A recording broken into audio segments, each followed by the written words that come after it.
So in the previous session, we have discussed about parameterized procedures, and we have discussed what exactly a parameter and what it indicates, how can we define the parameterized procedures in Apex programming, and how to define the parameters at the time of defining the procedure, what is the syntax we used to follow, we have discussed, and upon invoking the procedure, how to pass the values for each parameters we have discussed in the previous session. Now, so let's take few more practical use cases also by using parameterized procedures. Now, take a small use case.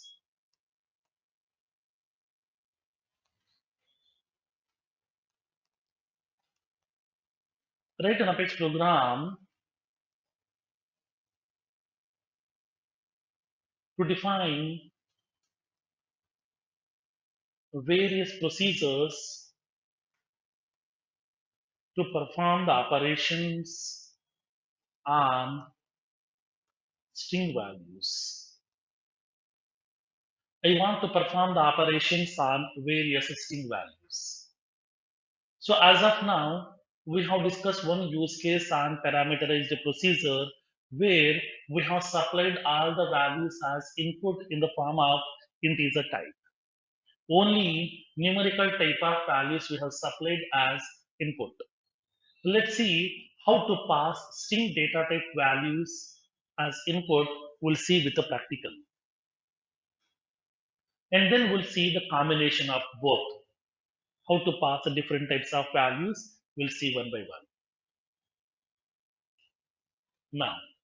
Now my requirement is I would like to define various procedures to perform operations on string input values. Now let me go to my Salesforce org. I'm going to my Salesforce org now.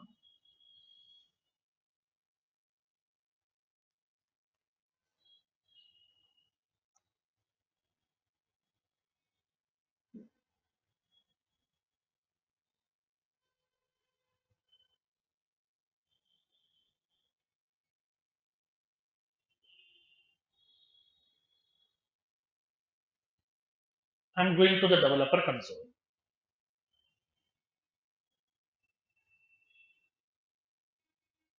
So now in this developer console, I would like to prepare a class to perform the various operations on string input values.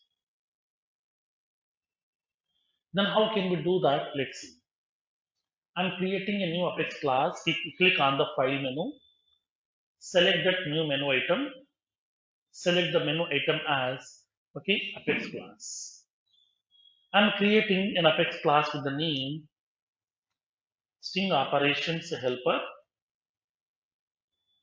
I'm creating an Apex class with the name string operations helper.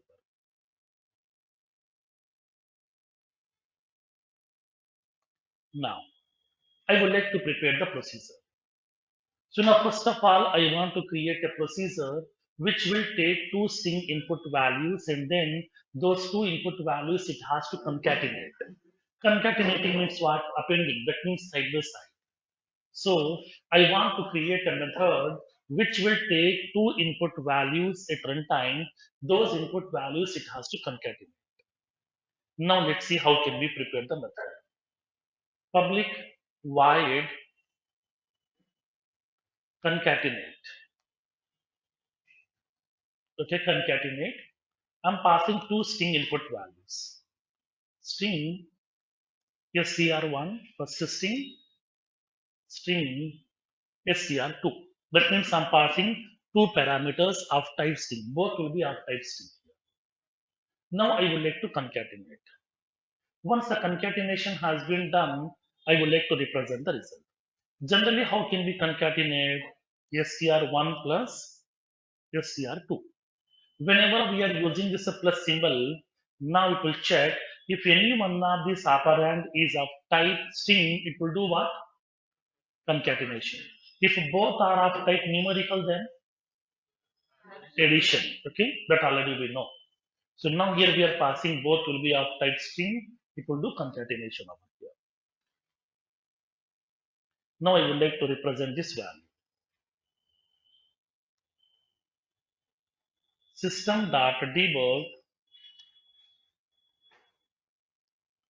concatenation result is, I would like to represent this value. So whatever the two input values we have supplied, both the input values I would like to collect. I am going to be concatenating both the values and representing the result over here. Clear? Next. Second method. Now in this second method, what I want to do is, I want to define a method which will take two string values of input. It has to compare whether both the strings are equal or not. Okay, both the strings are equal or not. I would like to check it out. Then how can we do that? Now let's see. Public void check equals string str1 string str2. I'm defining the procedure with these two parameters over here. Now I would like to compare whether both are equal or not. Now tell me how to write the code.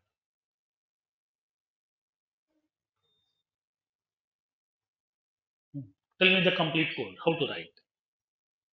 I want to check whether these both are equals or not. If both are equals, I want to print the message both the strings are equals. Or else I would like to print the message both are not equals. If condition, right. Now, if str1 equals to str2, that's it. Within this procedure, we can write any business logic, if condition, switch statement, for loop, while loop, everything we can use. Now, I would like to show the message system.debug, both the strings are identical. Else, I would like to show the message both the strings are different. Clear? How to check this one? How to check this? Okay, whether this proceed both the values are identical or not. We are using the if condition. We are using equality operator. Now tell me, equality operator will be comparing the values by using which type of comparison? Text comparison or binary comparison? Binary comparison. Sure. Hmm. Text comparisons are. Now, in this case here, for example, here I'm passing the value hello. Here I'm passing the value hello. Now tell me what it will returns now. Both are equals or both are different? Different. Why? Here is a capital H and one more is a small h. Hmm. Then is this both are equals or different? Hmm. Why these two are different?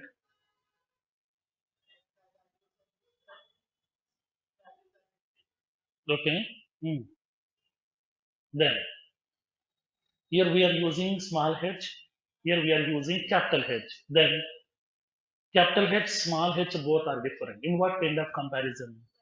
Binary comparison. Double equals will be using what type of comparison? Text comparison. Text comparison. Text comparison. In text comparison, capital H, small h, what? Same. Both are equals. Then what it will returns? Both are identical. That means it will be returning both are same. Because that I have already told you. So now this double equals will be using. That means equality operator will use text comparison.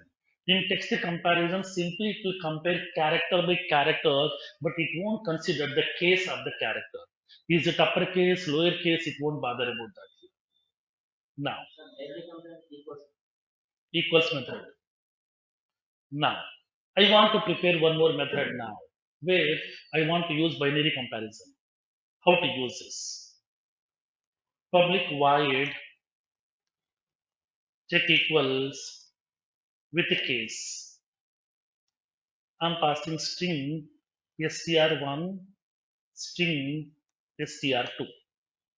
I'm using this two string values as input over here. I'm using two string values as input. Now I would like to check whether these two are equals or not by using binary comparison. How to write that code? Okay.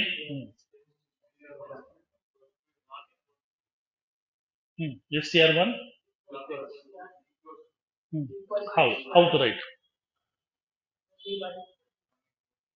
One equals to means this one. This is for assignment. Hmm. Here we have to use str1 dot equals of str2. Okay, that means if a string1 dot equals of str2, that means if the first string value is equals with string2, then it will return true. Now, when it will return true, it will be using binary comparison internally here. So not only the characters, their case also should be matched. Okay, now if both are same, it returns true, then we can show the message here. System.debug, both the strings are identical. Else, I would like to represent both the strings are different. Here I would like to indicate that it's a binary comparison. For my easy identification, I'm indicating it as binary. Okay, it's a binary comparison. Now, equality operator will use a text comparison. Equals function will use binary comparison. Next. Now, I would like to define a procedure which can take only one string value as input. Now, in that input here, in that string value, how many characters are available, I would like to count. Okay, now, public void get string length. I'm passing this string message. So that means whatever the message that you are passing as input, in that message, how many characters are available, I would like to count. So I'm representing system.debug number of characters count.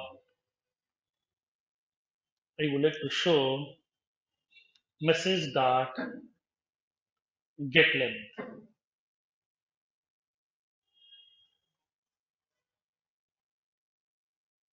No, the method name is simply length.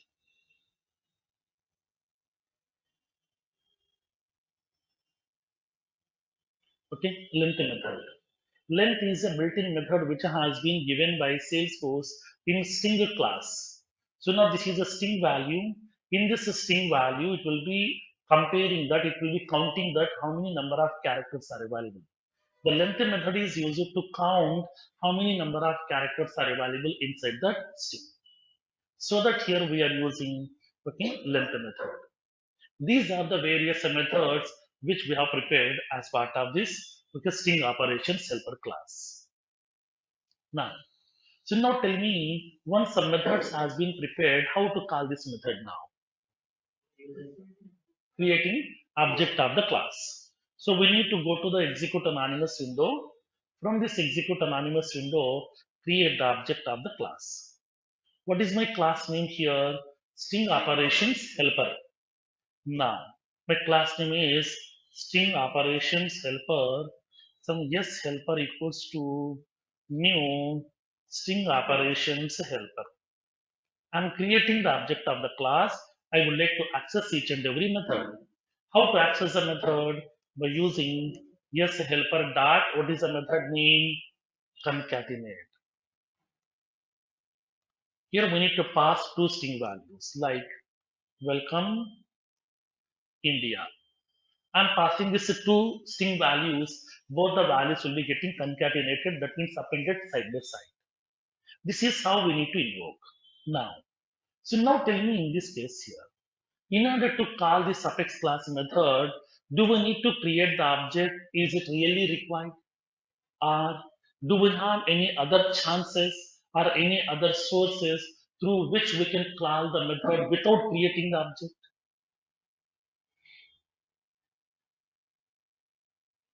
Do we have any chance to call a method without creating the object?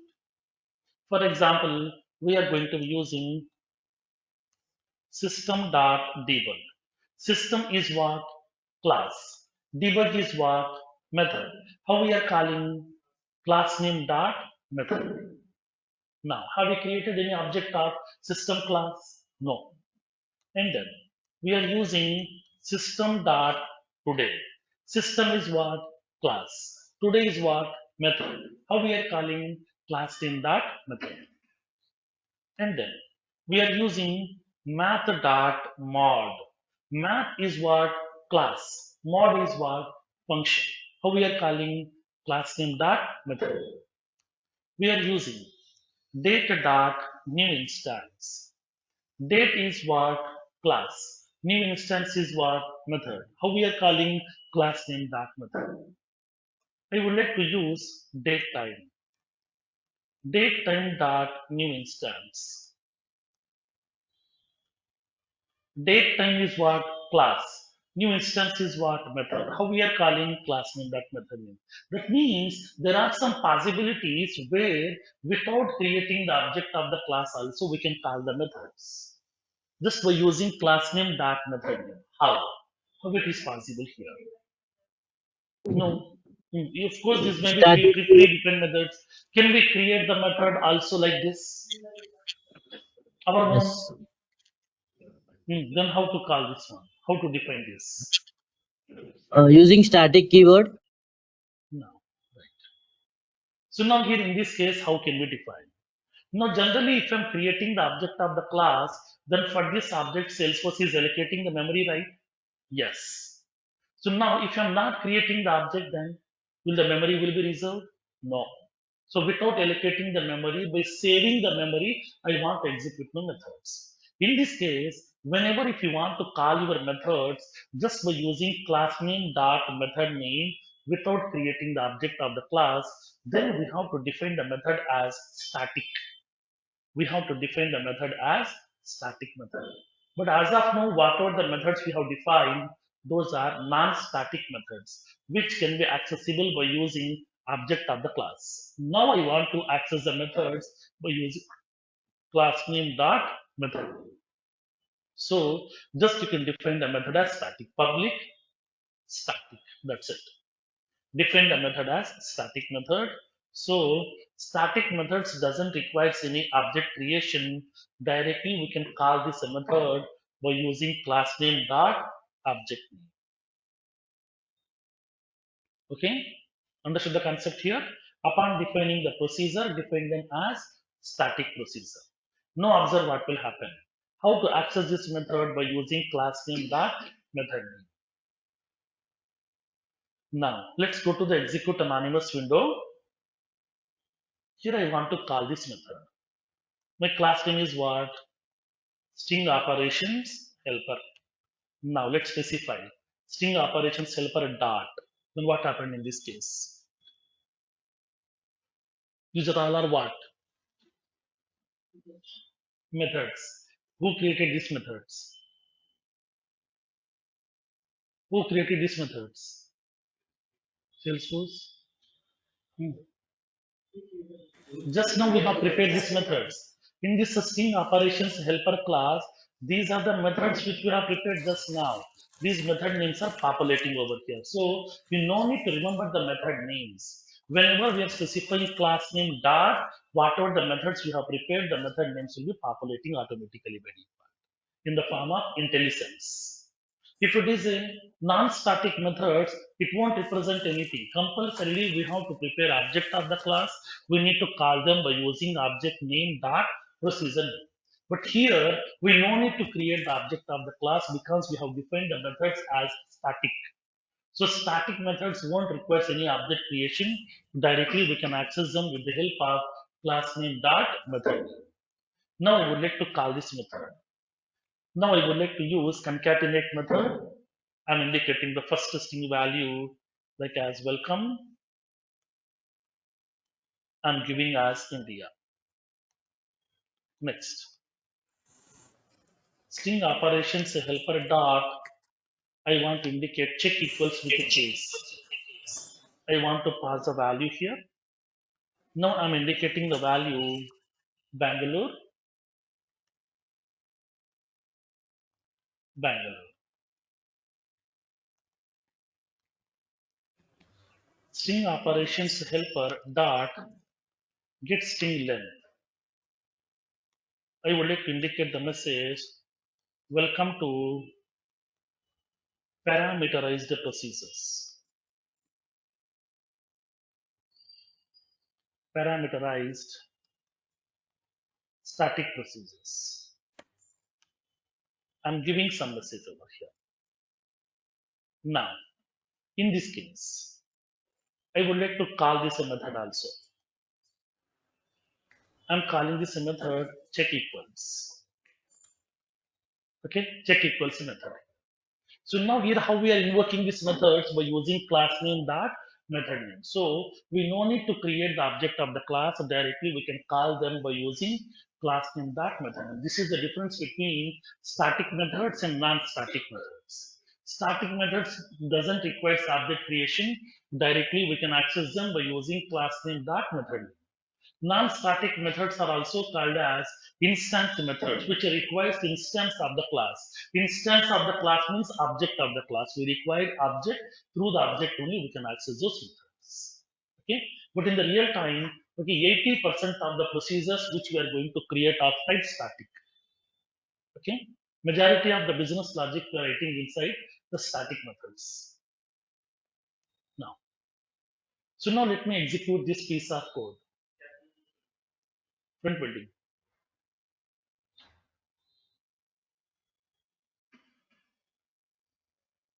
Now, so now here these are the four methods we are invoking over here. Now let me execute this piece of code. The methods has been executed. Select the debug one. Now concatenation result is welcome India. It is representing the concatenation of both the values. And then binary comparison here. Check equals with a case.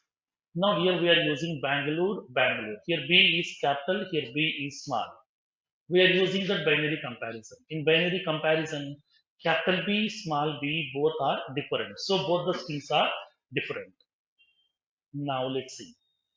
It is indicating that result over here. Binary comparison, both the strings are different. Next. Now get a string length. How many characters are available in this string over here? Let's see. It is indicating number of characters count is 43, including spaces, including special characters. Next. Now we are passing two string values, Bangalore, Bangalore. Here B is capital, here B is small. But I'm using text comparison. In this case, it is indicating both the strings are identical. This is the difference. So equality operator will use text comparison. Equals function will use binary comparison. Clear? Understood the concept now? Make a note of this code.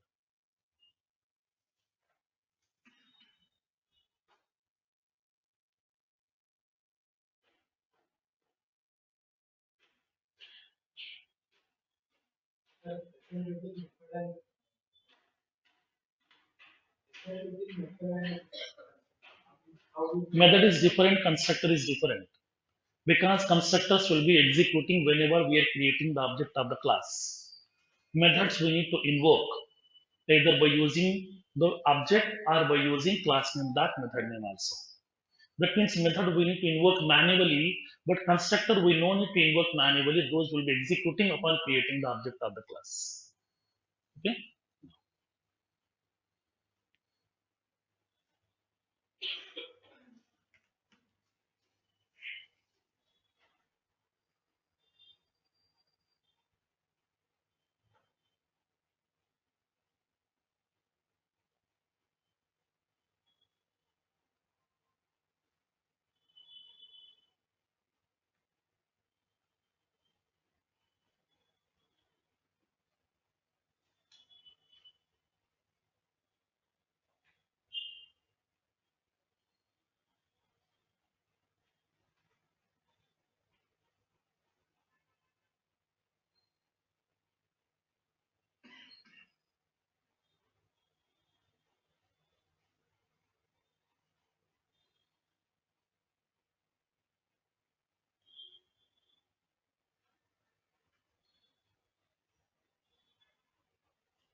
Then up to these two.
Done with this?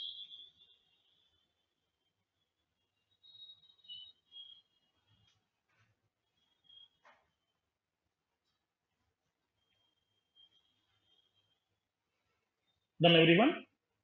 Now,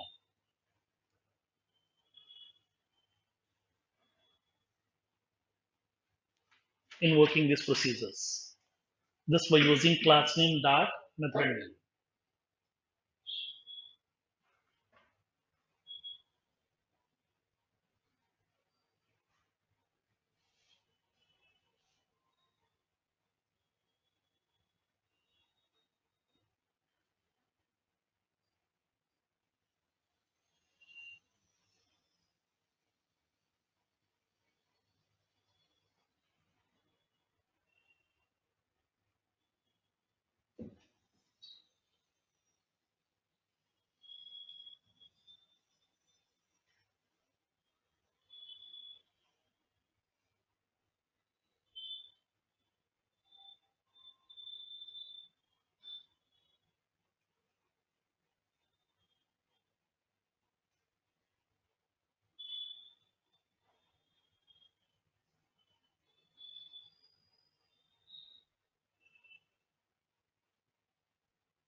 Done with this?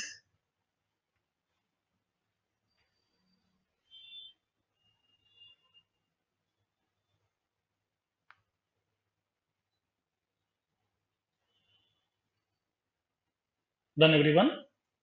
No. Let me place this class code.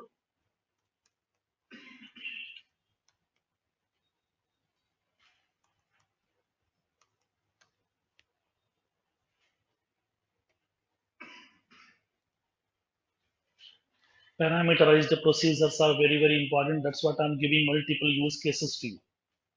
Because from now onwards, everything we are going to preparing in the form of static procedures only.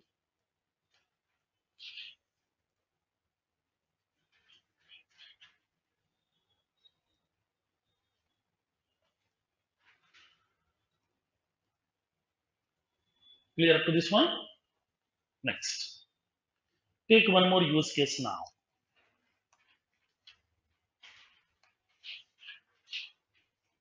Now, as of now, what we did, we have prepared so many parameterized procedures by passing some input values.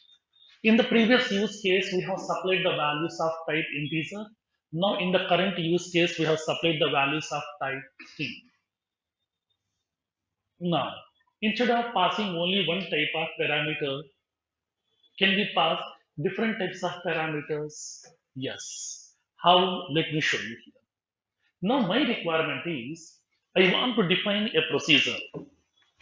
Now, I want to define a procedure which is used to create a new hiring manager record inside my object. I want to create a procedure which can be used to create a new hiring manager record inside my object. Let's see. Whenever we are creating a new hiring manager record inside the object, how many fields are available? For how many fields we need to supply the values? Let me check it out first.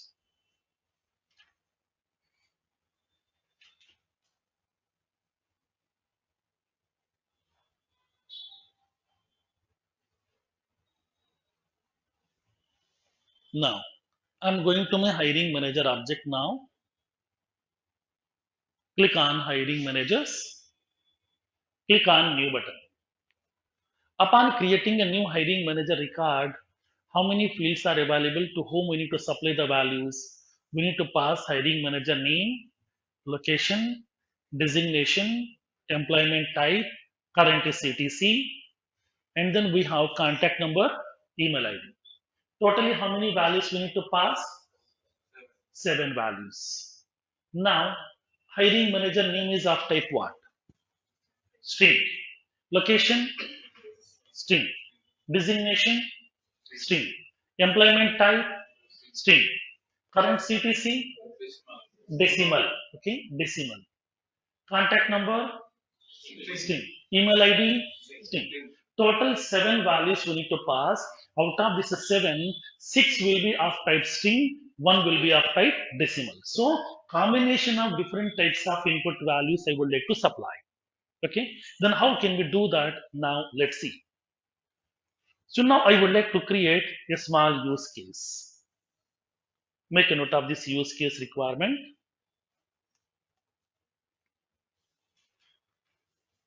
Write an Apex program to insert a new hiring manager record in the object by passing the values to the fields dynamically at runtime.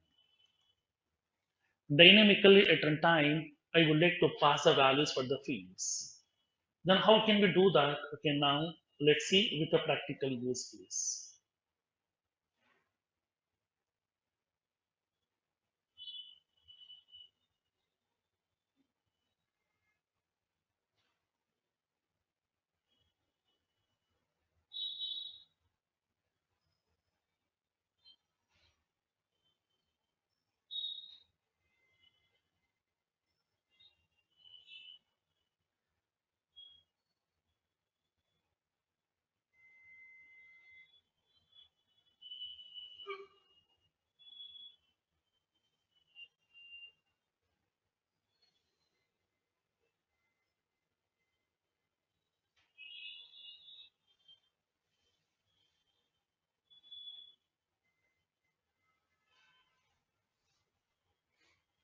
Done? Now let's see how can we do that. Now I'm creating a new class.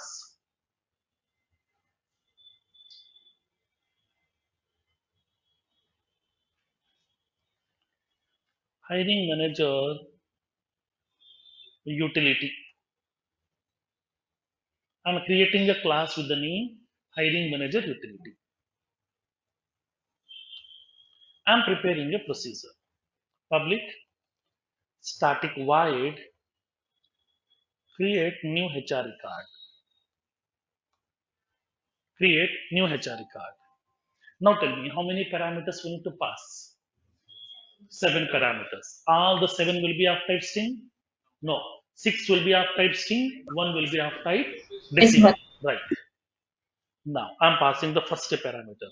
Upon giving the parameter names, please give some meaningful values. Please give some meaningful names, because just by looking into the parameter name, you can understand in this parameter, okay, what field value you are going to store. So we can understand. Now in this case, string, I'm giving like as HR name. You can give that name. So now this is the parameter name. That means I'm indicating that in this parameter, I would like to store hiring manager name value. Okay, like that we can give your own names. Second one, HR city. That means what value equals store? Location value here. String HR title. That means designation value. String HR type. That means employment type. What type of employment here? Contract, permanent, or what? Next, string HR phone. What it will store? Contact number value. String HR email. It will store email ID. Now, how many parameters we have defined till now? 6 of type string. Next, what is the last one? Decimal. I would like to indicate HR salary. So now these are the values over here. Okay, these are the values, okay, which we have supplied over here. Clear? Now these are the total 7 parameters I have defined. First 4 will be of type string, and the 6 will be of type string, 1 will be of type decimal. Okay, now tell me in this case, whenever we are creating a new hiring manager record, what fields are mandatory here? Name is mandatory field. Contact Contact number, email email address. ID. Now these values are storing in which parameters? These values are storing in HR name parameter, phone parameter, email. So these values should not be null. Compulsorily, these should be having some value. So now how to check whether the parameter value is null or not? We are checking the if condition here. I would like to check if HR name not equals to null. That means if the parameter value is not null, it contains some value. And HR phone not equals to null. That means phone number value also not null. And HR email not equals to null. That means email ID value also not null. That means if these 3 parameter values are not null, hiring manager name value, phone number value, email ID value, if these 3 values are not null, these are having some values, then I would like to execute this piece of code to insert the record. Okay. Now, how to write the code to create the hiring manager record? Create the object of the class. HR record equals to new hiring manager. I'm creating the object of the hiring manager class. Now we need to supply the value for each and every field. How to do that? HR record dot name. Value is available in which parameter?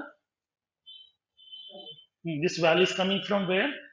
HR name. So we need to pass a value to this name field here. Now, HR name. That means what? For this parameter, whatever the name that I'm going to pass, this is a name value I'm storing into my name pair field automatically. Now, like the similar way. HR record dot designation.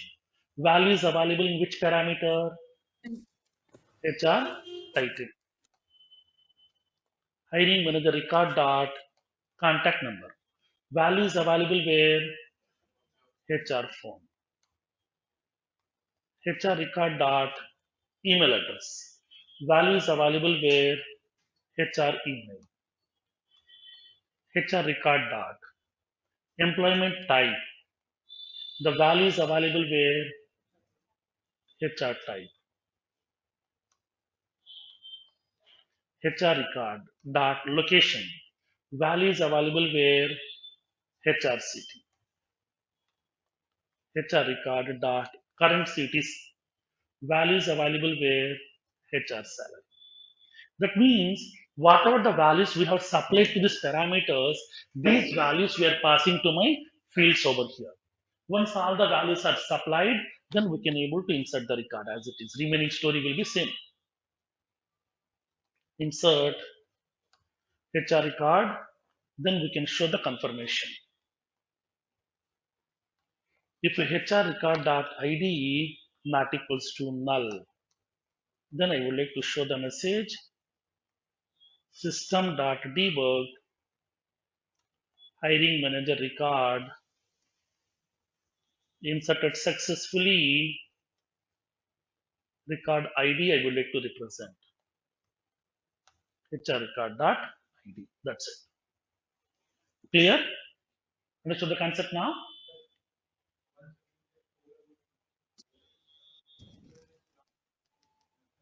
Sorry?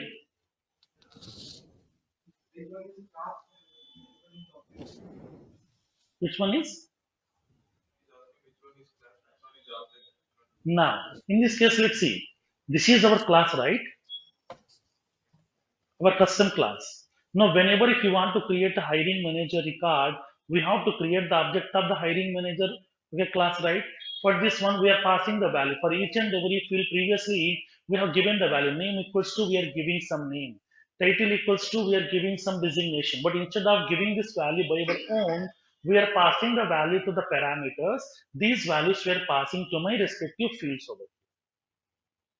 Okay, so that means what in future, upon calling this procedure, whatever the values we are supplying over here, with these details, it will create a new hiring manager record inside the object.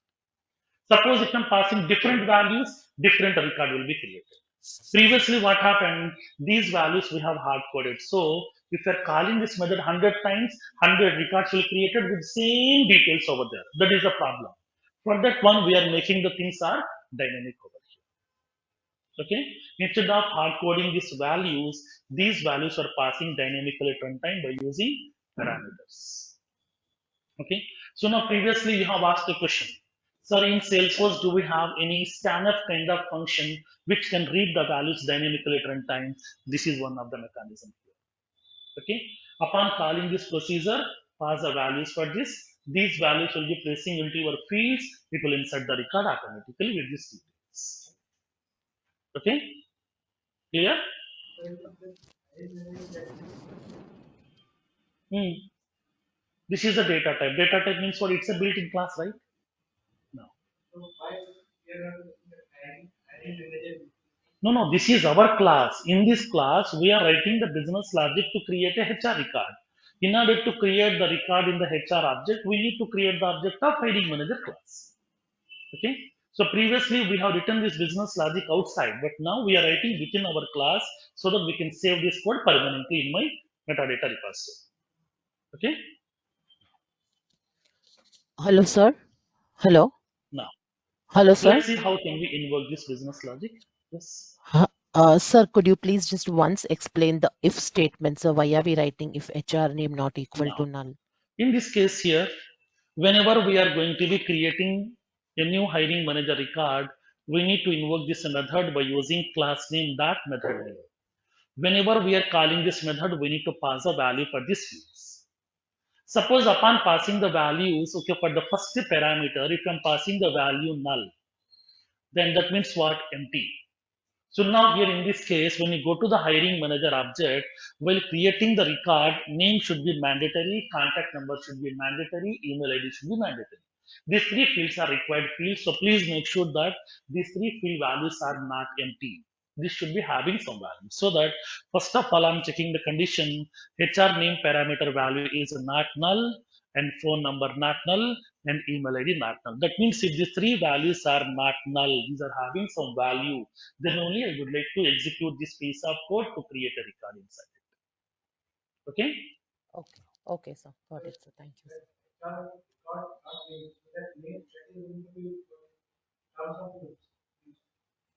Sorry? This is a field. These are all of the fields of your hiring manager object. These are all our fields. Now, these are, in terms of fruits, these are nothing but the members, variables. Okay? These are the variables of this class. As part of your configuration part, this will be called as fields. As part of development, we are using object-oriented programming. There, these will be called as members of the class. Now, let me execute this piece of code. I'm invoking this method.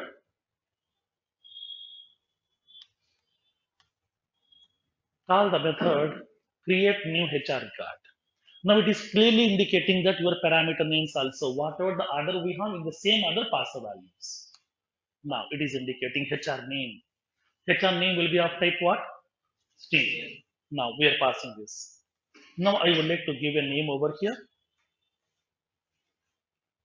Now I would like to specify the name as some Naveen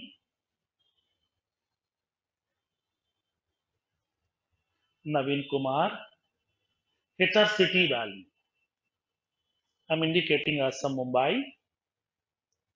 HR title. I'm giving a value as recruitment specialist. HR type.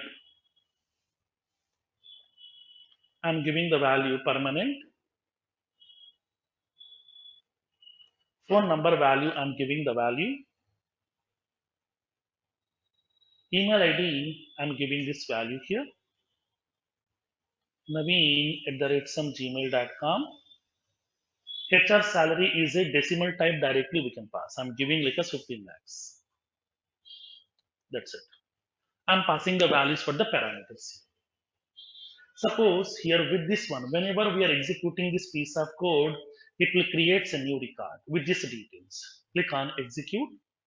Now the business logic will be getting invoked. It will create a new record inside the object. It is giving the confirmation. Now let me check the record details over here. Refresh the table now. We can see the record Naveen Kumar. This is a record. We can see the Naveen Kumar record details are visible over here. Whatever the name, location, employment type, designation, CTC, contact number, email ID, we have supplied, it is creating a record. Okay. If you want to create one more record with a different name, now I want to create a record with a different name here. Now let me take a name. Now I would like to take the name, for example, Geeta.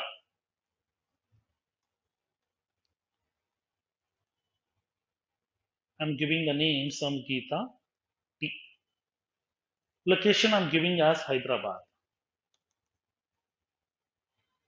Designation I'm giving the same.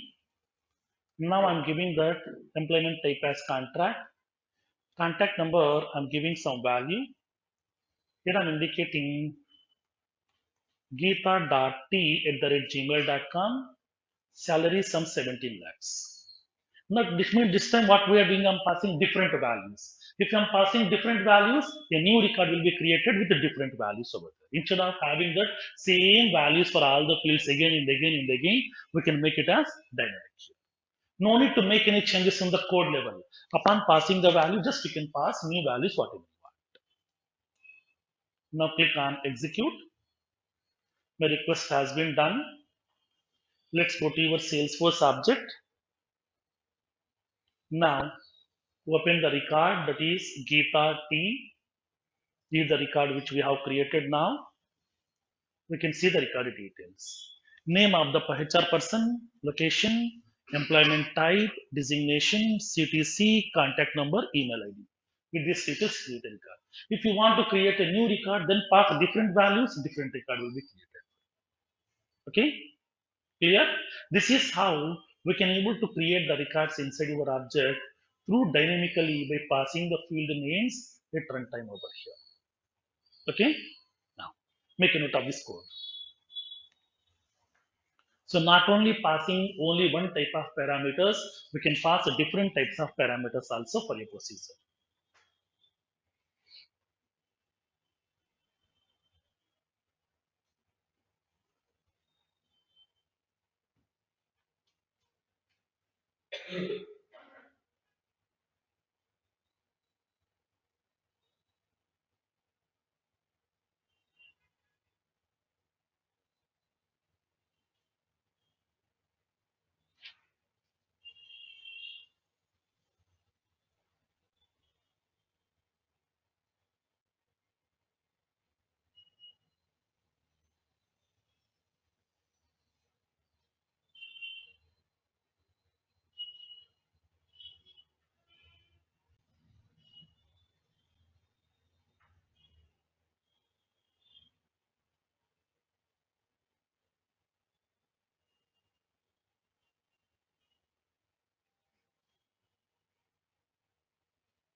Hello, sir.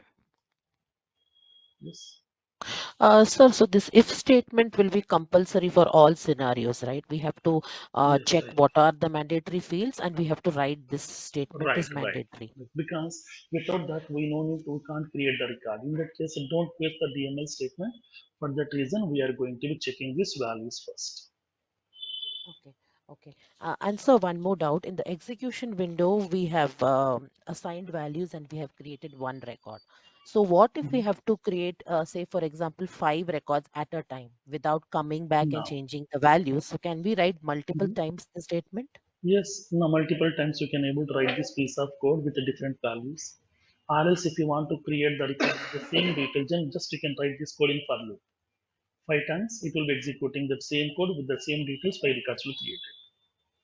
Okay, okay, sir. Mhm. Thank you, sir.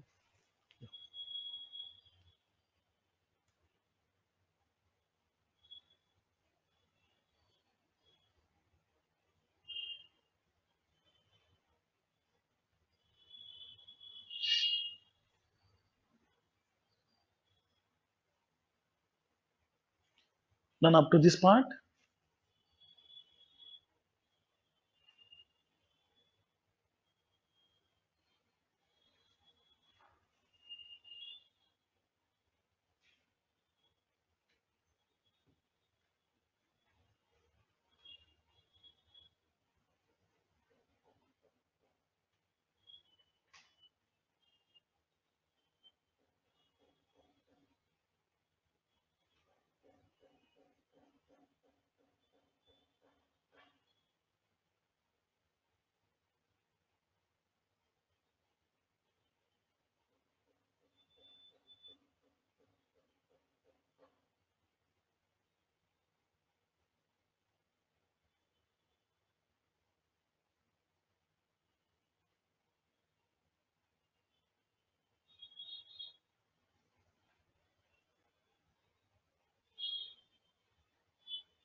done with this code.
Done everyone? No. Let me place this code.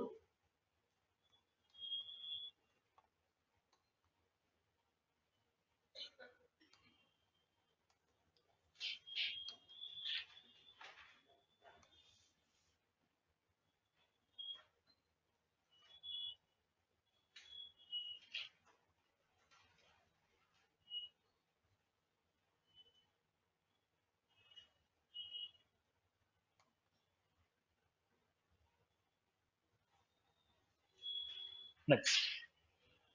Now, make a note of some assignments.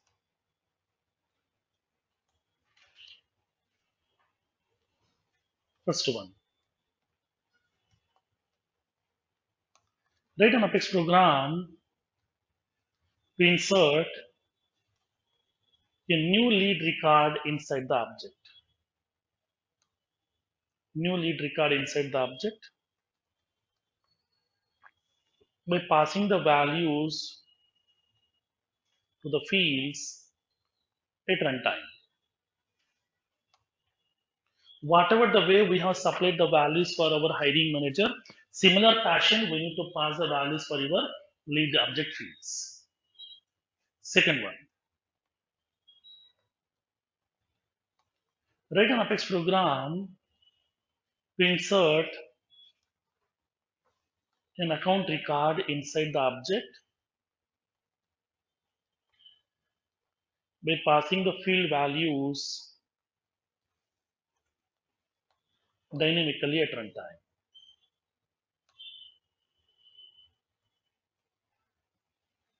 These are the two requirements here.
Done with this use case requirement.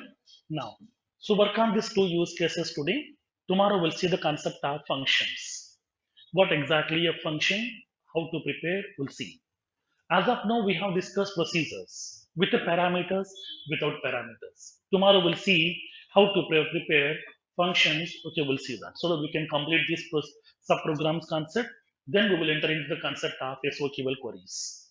Already we are done with the collections. Now we are entering into SOQL queries concept. How to query the records from Salesforce objects through programming by using SOQL queries. We'll see one by one, and then we'll enter into DML statements, triggers, everything one by one. Okay, but do the practice on these features so that you can feel comfortable with classes, parameterize the procedures, passing the values at runtime. Okay, thank you.